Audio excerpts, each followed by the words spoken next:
The title of this symposium is Hope and Healing, Black, White, and Native American. But during the noon luncheon, the subject of discussion was one that still divides people.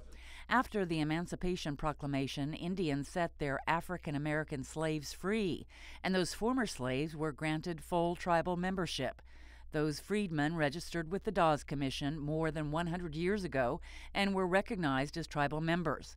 The Dawes Commission allotted freedmen plots of land just as they did members of the 5 civilized tribes.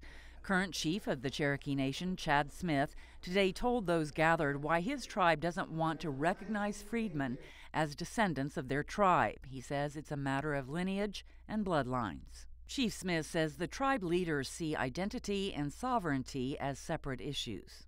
But what we have here is historic sensitivities that go to identity. With the freedmen, the African American community, slavery is one of those wounds that's very slow to heal. On the other side, sovereignty for Indians is equally sensitive and equally passionate about it being threatened.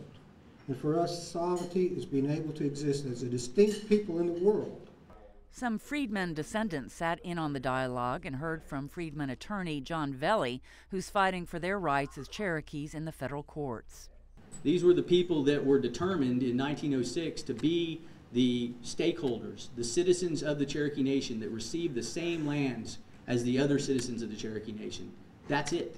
All you got to do is go back to those rolls to find who were the citizens at that point, and everybody that derives from them, or anybody that derives from them, are the citizens of the Cherokee Nation. The long history of legal questions and legal battles over the issue is a complicated one. John W. Franklin, who co-wrote the autobiography of his freedman grandfather with his father, the late great legal historian John Hope Franklin, says today's discussion gave him a great deal of food for thought. And he wrote about it in his autobiography. And I'm going to have to go back and reread that part because it was difficult for me to understand when we were editing without the historical background. The conversation today at lunch prompts me to go back and read his perspectives.